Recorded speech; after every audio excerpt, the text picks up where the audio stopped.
안녕하십니까 여러분, 윤진표 교수입니다. 오늘은 싱가포르에 관해서, 특히 싱가포르의 정치적 특징에 관해서 말씀드리겠습니다.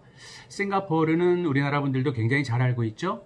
적도 위에 바로 위치하고 있는 동남아시아 말레이 반도의 맨 끝에 있는 섬나라가 바로 싱가포르입니다. 싱가포르는 1년 12달, 그래서 날씨가 비슷해요. 적도 위에 있기 때문에. 크기는 서울보다 조금 작은 크기죠. 섬나라입니다. 인구는 한 550만 명 정도가 살고 있습니다. 자, 그런데 이 섬나라인 싱가포르는요, 그 안에서 나는 천연자원은 아무것도 없습니다. 그냥 옛날부터 거기는 항구로 출발을 했고, 항구를 통해서 수입과 수출을 통해서 먹고 사는 그러한 만들어진 항구 도시 국가입니다. 영국의 스탠포드 래플즈라고 하는 19세기 때 영국 대위에 의해서 여기가 더 전략적 요충지로서 발견이 되고, 이곳에 소위 영국의 기지가 형성이 되면서 싱가포르는 동남아시아의 말라카 반도를 통해서 내려와서 남중국해로 넘어가는 전략적 요충지에 위치하는 매우 중요한 항구 도시가 됐던 것이죠. 천연자원은 그래서 상대적으로 아무것도 없습니다. 그야말로 하나의 모래섬에 불과한, 그러나 전략적으로는 매우 중요한 섬입니다. 이러한 싱가포르는요, 여러분들도 잘 알다시피 동남아시아에서 아니면 세계적으로도요, 정말 제일 국민소득이 높은 부자 나라가 돼 있습니다. 세계에서도 부자 나라인데요, 구매력 평가 기준에 의하면은 1인당 국민소득이 2017년 통계만 보더라도 9만 달러가 넘어갑니다.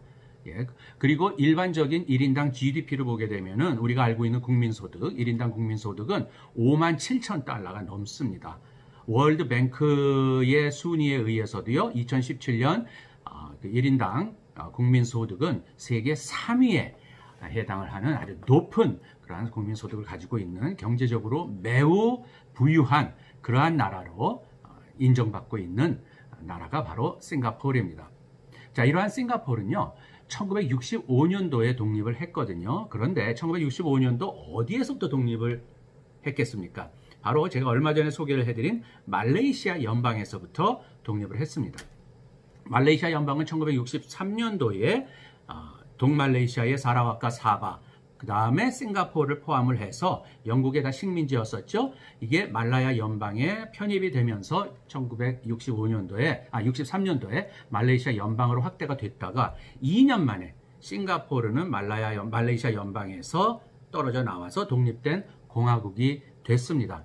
이 독립되게 된 배경부터 좀 아셔야 되는데요. 싱가포르가 원해서 말레이시아 연방에서 나온 게 아니에요. 싱가포르는 말씀드렸듯이 아무 자원도 없는 섬나라입니다. 그렇기 때문에 말레이시아 연방으로부터 떨어져 나온다든지 하는 것은 싱가포르로서는 생각할 수 없는, 그야말로 죽느냐 사느냐의 그러한 고비와 같은 그러한 상황을 맞는 것이었는데요. 당시에 말레이시아 연방의 주축이었던 소위 말레이계 정치인들은 늘 이 중국인의 나라인 싱가포르는 인구 500만 중에 거의 70%는 외부로부터 들어온 외지인들인 중국인 노동자들이 세운 나라, 노동자들이 다수인 나라거든요. 그러니까 늘 눈에 가시같이 여겼어요. 그리고 당시에 싱가포르는 굉장히 어지럽고, 그 다음에 치안도 불안하고 하는, 소위 그 항구로서 가질 수 있는 모든 나쁜 여건을 다 갖고 있는, 경제적으로도 굉장히 낙후되어 있고 또 시끄럽고요. 공산당 운동도 일어나고요. 이러던 땅이었기 때문에 말레이시아 보수적인 정치인들로 봐서는 이 싱가포르를 언제라도 좀 떨어냈으면 하는 것이 그들의 솔직한 속내였습니다. 결국 싱가포르는 원치 않는 말레이시아 연방으로부터의 축출을 당하는 형식으로, 그러나 자신들이 탈퇴하는 형식으로 결국에는 말레이시아 연방에서 떨어져 나오게 됐어요. 그야말로 원치 않는, 또 생각하고 싶지 않았던 상황이 갑자기 들이닥친 것이 바로 싱가포르의 독립이었습니다. 자, 이랬을 적에 오늘 이 주제를 얘기하는 데 있어서 핵심적인 인물입니다. 바로 리 관 유인데요. 이광요라고 하죠.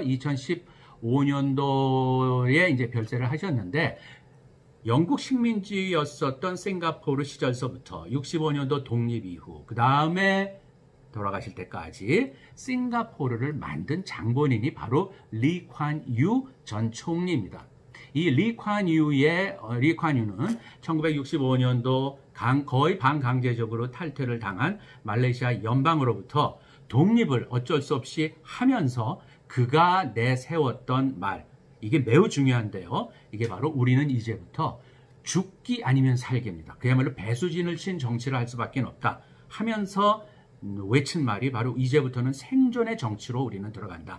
죽느냐 사느냐의 정치. 이것이 싱가포르가 닥친 현실이다라는 아주 비장한 연설을 하게 돼요. 그러면서 싱가포르를 완전히 새롭게 뜯어고치기 시작을 합니다. 그래서 제가 드리고 싶은 말씀은 싱가포르는 리콴유의 이념과 리콴유의 정책이 만들어낸 그러한 인위적인 도시국가다 라고 하는 것을 꼭 말씀을 드리고요. 그 리콴유의 정신 배경에 깔려 있는 것은 싱가포르는 정말 취약한 위치에 있는 섬나라, 아무것도 없는 섬나라이기 때문에 우리는 두 번의 실수도 할 수가 없다. 한 번의 실수에도 우리나라는 그야말로 끝장이 난다라고 하는 Politics of Survival, 생존의 정치를 그때부터 외치게 되고요. 이 생존의 정치를 바탕으로 해서 지금의 싱가포르가 아무것도 없었던, 그야말로 누구도 돌아보지 않던 그런 낙후돼 있었던 섬인 싱가포르가 지금과 같은 눈부신 경제 성장을 한 그런 도시국가가 됐다라고 하는 것입니다. 이걸 여러분들이 꼭 기억을 해주시면 좋겠어요. 그래서 싱가포르 이퀄 리콴유는 거의 등식으로 여러분들이 알고 계시면 상당히 도움이 될 것입니다. 자, 그러면 싱가포르의 리콴유가 그렇게 외쳤던 생존의 정치의 핵심은 무엇이냐라고 하는 것이죠. 이건 결국 능력주의, 그 다음에 실용주의, 그 다음에 부패가 없는 정치, 깨끗한 정치, 이 세 가지입니다. 능력주의, 실용주의, 부패가 없는 깨끗한 정치, 이걸 통해서 싱가포르를 지켜내고 발전시킨다라고 한 것이 리콴유의 기본 방향이었어요. 자, 그러면 능력주의라고 하는 것은 뭘 얘기하냐면요, 좀 더 구체적으로 관료들 중심의, 능력 있는 관료들 중심의 신유교주의적인 그러한 정책을 밀고 가겠다라는 것이고요. 두 번째, 인민행동당, 이게 바로 리콴유가 만든 정당이고, 그 다음에 독립 이전서부터 이미 이 정당이 집권을 했지만 독립 이후 지금까지도 한 번도 정권을 내놓은 적이 없는 소위 막강한 인민행동당, 리콴유가 만든 정당입니다. PAP, People's Action Party라고 하는데요. 인민행동당을 통한 인재들의 양성과 또 그들 간의 경쟁 제도의 심화, 그 다음에 엘리트를 지향하는, 엘리트 중심의 엘리트 지향의 능력 위주의 교육제도, 이것이 리콴유가 만든 능력주의의 또 한 부분이고요. 그 다음에 또 하나, 전문성과 업적에 의한 발탁, 그리고 승진, 다른 거 없다. 이념이건 뭐건, 즉 능력과 전문성, 그런 것에 바탕을 두고 발탁하고 승진한다. 그 다음에 그러니까 결국 능률과 효율성이 모든 것들의 척도를 이룬다라고 하는 것이 바로 생존의 정치를 내건 능력주의의 내용들입니다. 두 번째, 싱가포르는 이 생존의 정치를 통해서 실용주의를 또한 내놓습니다. 실용주의는요, 이념과 정체 이런 걸 뛰어넘는 외교를 하겠다. 전방위 외교죠, 한마디로. 이게 어떤 뭐 자유진영이건 공산진영이건 이런 이념과 정체를 뛰어넘는 전방위 외교를 하겠다는 거 하고요. 그 다음에 싱가포르이 갖고 있는 지정학적인 위치를 활용을 해서 완전한 100% 대외 개방형 전략을 추구한다. 세 번째, 복지사회. 즉, 이 섬나라에 살고 모든 국민들의 복지를 국가가 관리해주고 국가가 중심이 돼서 그걸 향상시켜주겠다. 그 다음에 그 중에 또 하나의 아주 대표적인 정책이 국가가 제공해주는 주택입니다. 거의 싱가포르는 90% 이상이 국가가 제공해주는 주택에서 국민들이 살고 있다고 보시면 됩니다. 그 다음에 해외 자본을 적극적으로 유치를 하고요. 그 다음에 특히 고급 해외 노동력들을 확보해서 싱가포르의 부족한 인적 자원을 항상 튼튼하게 하겠다. 이것이 생존의 정치를 통한 실용주의의 한 파트가 되겠습니다. 또 하나, 금융이라든지 교육이라든지 또는 의료라든지 이런 분야들, 이런 거에 특히 치중을 하는데요. 이것이 전 아시아의 하나의 허브 역할, 핵심적인 그런 허브 지향을 하겠다라고 하는 것입니다. 이게 이제 실용주의의 내용을 구성을 하는 요소들이고요. 여기에 리콴유가 정말 잘했다고 하는 것이 또한 리더가 중심이 되고 리더가 모든 책임을 지는, 즉 부패가 없는 정치를 하는 겁니다. 그야말로 윗물이 깨끗해야 아랫물이 깨끗하다는 것을 몸소 자기가 실천을 한 대표적인 인물이 리콴유거든요. 그래서 공무원들의 부패는 싱가포르에서는 찾아볼 수가 없게끔 그렇게 만들어 놨고요. 이거는 우리나라도 전 세계도 여기 가서 많은 공부들을 하죠. 공무원들이 이러한 부패 없는 정치를 한다고 하는 것이 상당히 생각보다는 쉬운 얘기가 아니죠. 이것을 리콴유는 싱가포르에서 결국 부패 없는 깨끗한 정치를 자기가 먼저 앞서서 몸소 실천을 해 나갔고 또 그것을 완성시켰다라고 하는 것이 국제사회로부터 받는 리콴유에 대한 칭찬이라고 볼 수가 있습니다. 자, 여기까지가 생존의 정치를 지향을 하는 능력주의, 실용주의, 부패 없는 정치의 요소들을 말씀을 드린 거고요. 그럼에도 불구하고 이렇게 잘 살고 또는 이제 편안하게 국민들이 살 수 있고 만족하고 살 수 있는 싱가포르가 안고 있는 하나의 어두운 면을 말씀을 드리지 않을 수 없습니다.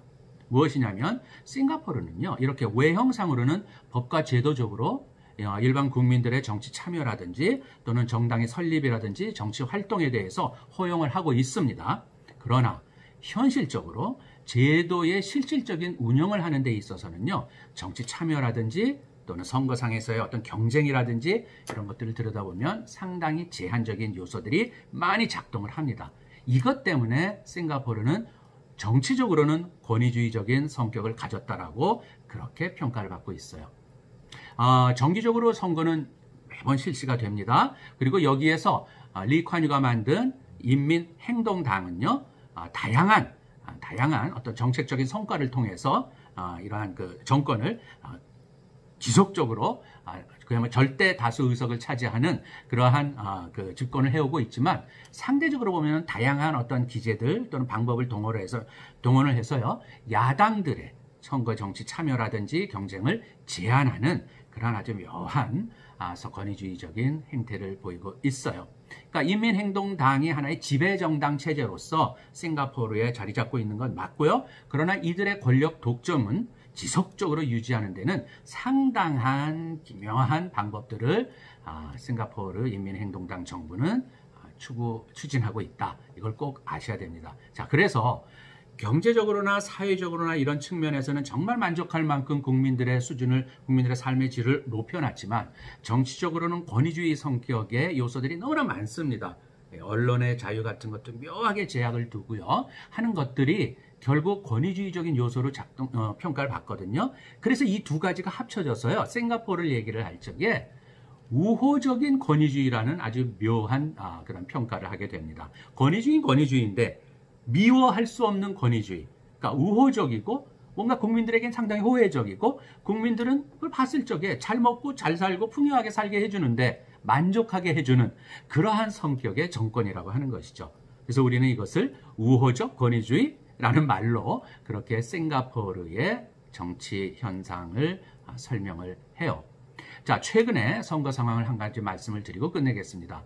2015년도 3월 달에 리콴유 전 총리가 서거를 하죠. 그 이후 9월 달에, 2015년 9월 달에 총선을 하는데요. 당시 리콴유 전 총리의 사망에 대한 국민들의 어떤 그런 위로, 그런 마음, 이런 것들이 반영이 돼서 그런지 몰라도, 그야말로 다수 의석을 차지하던 인민행동당은, PAP는 득표율을 70%를 얻으면서 전체 89의석이거든요. 여기는 단원제 의회 국가입니다. 89의석 중에 83석을 차지하고요. 그 다음에 제1야당이 하나 있어요. 이게 바로 워커스 파티. 우리말로 이제 노동자당이라고 번역을 해야 되겠죠. 노동자당인 야당이 6석을 차지해서 여전히 득표율 70% 이상의 압도적인 다수 의석을 인민행동당은 차지를 했어요. 그런데 코로나 사태가 일어나고 지금 이 와중에 들어가 있는 싱가포르가 최근에 선거를 했습니다. 2020년 7월 10일 총선을 했거든요. 총선의 결과는요, 의석은 좀 더 늘어났어요. 전체 의석이 93석 의석 중에 이 인민행동당이 83석을 차지했고요. 야당인 노동자당, WP죠. 워커스 파티가 10석을 차지하는 상당히 6석에서 10석이면은 싱가포르의 상황으로 보게 되면 이거 굉장한 이변입니다. PAP 인민행동당이 얻은 전체 득표율도 61%로 과거 70%에 비해서 거의 10% 가까이 소위 지지율, 득표율이 하락을 했어요. 이거는 어떤 면에서 보면은 싱가포르 국민들이 싱가포르 정권에 대해서 보내는 하나의 사인이다. 즉 싱가포르 정치가 이런 모양으로 가기보다는 좀 더 유연해지고 좀 더 자유로워져야 된다라고 하는, 즉 야당에 대한 지지를 보내면서 싱가포르의 국민들의 마음이 하나 반영된 표현이 아닐까, 저는 그렇게 평가를 해요. 그러나 싱가포르이 인민행동당에 의해서 지배가 되고 또 이러한 인민행동당의 정권이 상당 기간 아직도 계속될 거라고 하는 거에는 저는 의심은 하지는 않습니다. 이런 가운데 이러한 득표율 변화라든지 의석 변화 같은 것을 인민행동당이 어떻게 받아들이고 어떻게 대처를 하느냐라고 하는 것은 싱가포르 정치의 앞으로의 중요한 관전 포인트라고 생각을 합니다. 우리가 싱가포르를 평가할 적에 그렇게 화려한 경제와 그 다음에 잘 나가는 또 튼튼한 사회 시스템을 만들고 있으면서도 우호적인 권위주의라고 불리는 그러한 좀 미묘한 평가를 받고 있는 싱가포르, 그런 좀 다양한 측면이 있죠. 이렇게 제대로 싱가포르의 상황을, 정치, 경제, 사회적인 측면을 입체적으로 제대로 좀 보는 그런 시각을 이 강의를 통해서 여러분들도 좀 한번 전달을 받았으면 하는 것이 저희 솔직한 기대입니다. 자, 오늘 강의는 싱가포르 여기서 끝내도록 하겠습니다. 들어주셔서 감사합니다.